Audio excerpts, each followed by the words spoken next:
Guerri into the side netting. একদিকে ছিল বিদায়ের ভয়, অন্যদিকে ছিল শেষ সুযোগ ধরে রাখার লড়াই।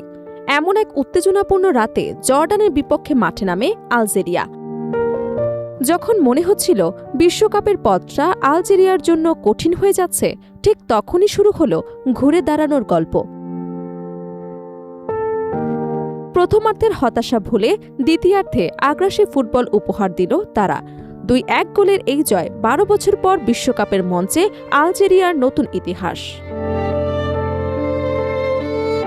বিশ্বকাপের মতো বড় মঞ্চে প্রতিটি ম্যাচই গুরুত্বপূর্ণ, আর যখন প্রথম ম্যাচে হার দিয়ে যাত্রা শুরু হয়, তখন দ্বিতীয় ম্যাচ হয়ে যায় বাঁচা মরার লড়াই।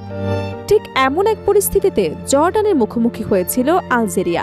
দুই দলের কাছেই এই ম্যাচ ছিল টুর্নামেন্টে টিকে থাকার শেষ বড় সুযোগ, কারণ কয়েকটি হার মানেই পরের ধাপে যাওয়ার পথ প্রায় বন্ধ হয়ে যেত। ম্যাচের শুরু থেকেই নিজেদের আধিপত্য দেখানোর চেষ্টা করে জর্ডান। মাঠের মাঝখানে বল দখলে রেখে আলজেরিয়ার ওপর চাপ তৈরি করে তারা। আক্রমণাত্মক ফুটবলে একের পর এক সুযোগ তৈরি করতে থাকে দলটি। অন্যদিকে আলজেরিয়া কিছুটা রক্ষণাত্মক অবস্থানে থেকে পাল্টা আক্রমণের সুযোগ খুঁজছিল। এই লড়াইয়ের মাঝে ম্যাচের 36 মিনিটে আসে বড় মুহূর্ত। বক্সের ভেতরে বল পেয়ে দুর্দান্ত এক শটে আলজেরিয়ার জালে বল জড়িয়ে দেন জর্ডানের ফুটবলার নিজার আল রুশদান। তার এই গোল শুধু জর্ডানকে এগিয়ে দেয়নি, তৈরি করেছে নতুন ইতিহাসও, কারণ বিশ্বকাপের মঞ্চে প্রথমবারের মতো কোনো ম্যাচে লিড নেয় জর্ডান।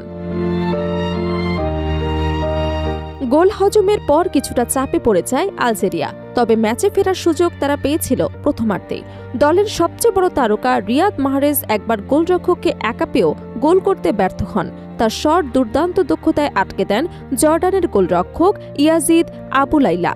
ফলে সমতায় ফেরার সুযোগ হাতছাড়া হয় আফ্রিকার দলটির। প্রথমার্ধ শেষে 1-0 ব্যবধানে এগিয়ে থাকে জর্ডান, তবে বিরতির পর অন্য এক আলজেরিয়াকে দেখা যায় মাঠে। কোচের কৌশলগত পরিবর্তন এবং খেলোয়াড়দের বাড়তি আগ্রাসন ম্যাচের চিত্র বদলে দেয়। দ্বিতীয়ার্ধে শুরু থেকে আক্রমণের গতি বাড়িয়ে দেয় তারা। অবশেষে আসে কাঙ্ক্ষিত সমতা।